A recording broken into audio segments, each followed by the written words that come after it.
Waffen SS Panzergrenadiers were some of Germany's toughest soldiers and could be counted on to have more equipment, ammunition, anti-tank weapons, and overall firepower than any other infantry force in the German army. The Panzergrenadiers, which stands for mechanized infantry, were heavy infantry designed to fight in and around their armored half-tracks. Their purpose was to support and enable the fast-moving tanks and to keep the tank attack rolling along. The Germans believed in the concept of combined arms, using infantry, tanks, artillery, and aircraft together to overmatch the enemy in mobility and firepower.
This is the German Panzer IV, or Panzerkampfwagen IV, as the Germans called them. The Panzer IV was the workhorse of the German Tank Corps. Tanks like this were used by the Germans in the counterattack on Carentan to destroy American tanks and to support the German infantry assault. The Panzer IV had a high-velocity 75mm cannon, which can penetrate the Sherman's armor at long range. The Panzer IV had thicker frontal armor than the American M4 Sherman tank, so it was best to attack the Panzer IV in the rear or on the sides. Stay away from the Panzer IVs unless you have both tanks and infantry to attack them. Do one more. 1, 2, 3. He was just a rookie trooper and he surely shook with fright. He checked all his equipment and made sure his pack was tight. He has to sit and listen to those awful engines roar. You ain't gonna jump no more. Gory, gory, what a hell of a way to die. Gory, gory, what a hell of a way to die. Gory, gory, what a hell of a way to die. And he ain't gonna jump no more. Is everybody happy? Cried the sergeant looking up. Our hero feebly answered yes, and then they stood him up. He leaped into the icy blast, a static line unhooked, and he ain't gonna jump no more. Gory, gory, what a hell of a way to die. Gory, gory, what a hell of a way to die. Gory, gory, what a hell of a way to die, and he ain't gonna jump no more. He counted loud, he counted long, he waited for the shock. He felt the wind, he felt the cloud, he felt the awful drop. He jerked his cord, the smoke spilled out and wrapped around his legs, and he ain't gonna jump no more. Gory, gory, what a hell of a way to die. Gory, gory, what a hell of a way to die. Gory, gory, what a hell of a way to die, and he ain't gonna jump no more. The risers wrapped around his neck, connectors cracked his dome. The lines were snarled and tied in knots around his skinny bones. The canopy became his shroud, he hurtled to the ground, and he ain't gonna jump no more. Gory, gory, what a hell of a way to die. Gory, gory, what a hell of a way to die. Gory, gory, what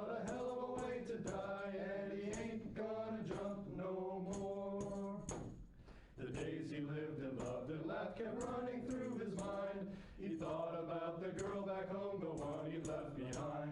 He thought about the medics and he wondered what they'd find, and he ain't gonna jump no more. Gory, gory, what a hell of a way to die. Gory, gory, what a hell of a way to die. Gory, gory, what a hell of a way to die, and he ain't gonna jump no more. The ambulance was on the spot, the jeeps were running wild. The medics jumped and leapt with glee, rolled up their sleeves and smiled. For it had been a week or more since last a shoot had failed, and he ain't gonna jump no more. Gory, gory, what a hell of a way to die. Gory, gory, what a hell of a way to die. Gory, gory, what a hell of a way to die, and he ain't gonna jump no more. There was blood upon the risers, there were brains upon the chute. Intestines were a-dangle from his paratrooper suit. He was a mess, they picked him up and poured him from his boots, and he ain't gonna jump no more. Gory, gory, what a hell of a way to die. Gory, gory, what a hell of a way to die. Gory, gory, what a hell of a way to die, and he ain't gonna jump no more. Let's give you some extra.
This is the U.S. .30 caliber M1903 Springfield rifle.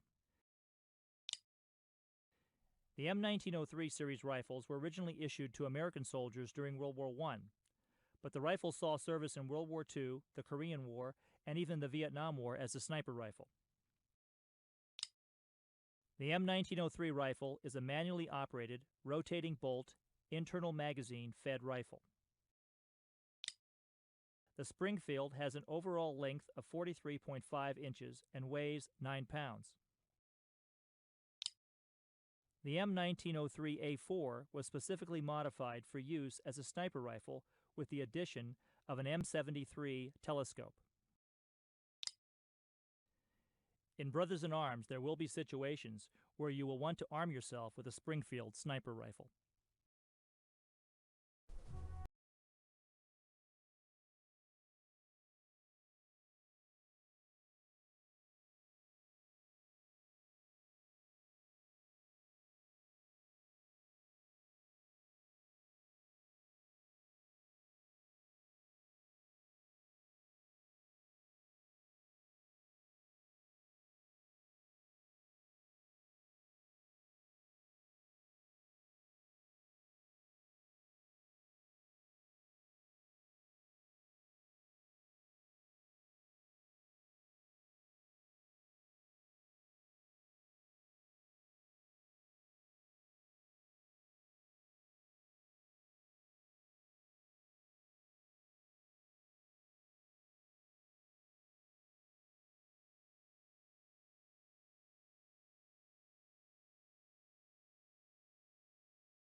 Baker! Baker, you okay? I think he's coming too.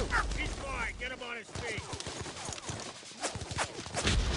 God damn it! Fox 2, can you hear me? Can you fucking hear me? Fox 2, this is Fox 3. Answer me, damn it. Sarge, I can't get anyone. Liggett, keep trying. We need armor now. We're all dead. Hello? Hello? Shit, is anyone there? I need armor support now. I mean right fucking now. Keep shooting. Keep shooting. Don't let him break through.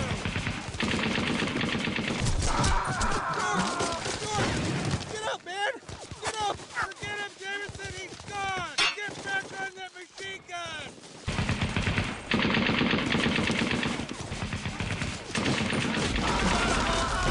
He's firing. Come on, man, don't die. Hang in there. Liggett, where's that goddamn armor? He's gonna die. He needs help. We're all gonna die if you don't get on that fucking radio. No! God damn it! Jump, bastard! Oh shit, they got armor! Let's get the hell out of here! No one fall back! Keep firing! Don't stop firing! Get down! This is gonna be bad!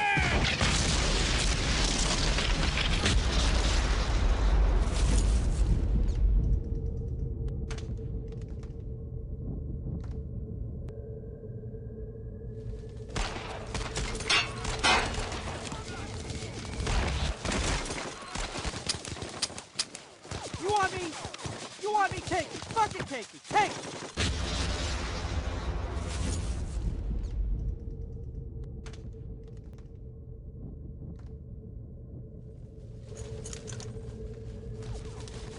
Baker! Baker!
On June 13, 1944, the 101st Airborne Division held the vital town of Carentan, but just barely.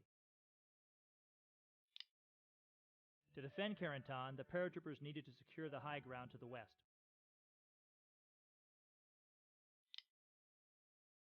The German attack to recapture Carentan drove to within 500 yards of the edge of the town.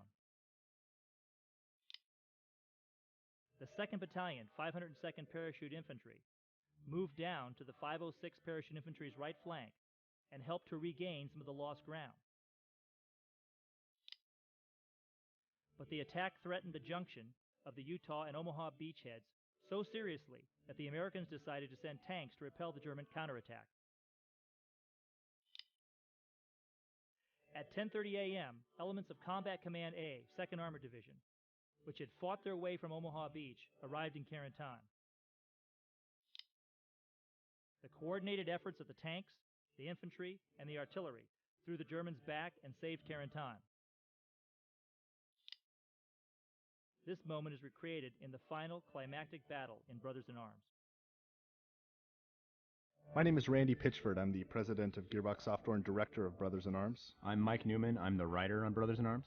So we're going to show you a deleted scene. This is from a scene called 9 Days Earlier. It was chapter 2 in the game, and we cut it a few months before the end of production for a lot of different reasons, which we'll talk about. This was actually a really rough cut for me because I actually envisioned this really awesome little scene where he'd introduce all the characters, but we ran into innumerable problems while trying to get this in pacing and acting and just a bunch of stuff. The guy up on the cot there, that's George Risner. He's actually the tank commander that you link up with at Vierville, and there's a backstory between him and Baker, and we do a lot of exposition with the backstory of him and Baker and some other things that we ended up cutting a lot of that that exposition and a lot of that backstory out of the game. A lot of it involved just Baker and Risner being kind of like high school friends and chums, and involving Baker's dad dying and leaving this one relic to him, this pistol that Risner somehow got. The objective was that this pistol would kind of pass around to people, and it's like the death pistol, they die. So it starts out with Risner having it before he eats it at Dead Man's Corner. Yeah, everyone in an earlier version of the game, everyone who got this pistol would die, but it was really a symbol of this relationship between Baker and his father, and it helped Baker understand the transition between a soldier's initial duty to his country and really what he arcs to, which is about the brotherhood between soldiers and the commitment to the man next to him. When Baker's father left, Baker as a child didn't understand that commitment. You'll notice one of the problems we walked into right here is that we've been standing in his tent for about a minute and a half and nothing's actually happened yet. The player just bought this game, he really wants to do something, and no, wait, you gotta watch this guy hold a pistol in front of you. Can't fire it, just look at it. It didn't work right. Yeah, we found that players really were interested in less about our characters at this point and more in understanding what the game's going to be. So you already went through the first few missions of the game, and you remember what that's like. Imagine if this sequence and what you're about to see was in there as well before you got to play the action sequences. We're passing the 2-minute mark, and maybe we're going to be let out of the tent here. No, Mac's going to talk to me. Not quite out yet. This is more like, this was totally unneeded. Mac basically like, all right, Baker, we're going to win, and just a little too much hua here, I think. We had a lot of hua in the game that you know, we felt important about at the beginning because, you know, these soldiers we always felt were better than us. It's actually Musa on the left there. He was a character who was supposed to be the 13th of the squad and die on the plane, and this was going to be his introduction. Well, now he's pretty much not in the game because this was cut. So there he is. There's Musa, the 13th squad member.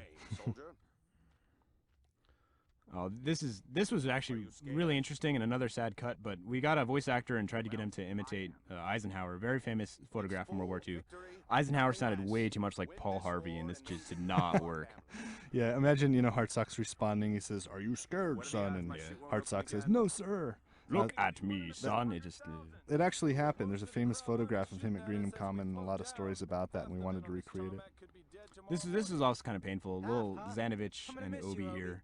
They didn't get a whole lot in the end of the game, and this is their little interchange about what are the odds we're going to die, and I thought it was pretty funny. But knowing what you know now about what happens to Obreski in the church tower, it makes this more interesting.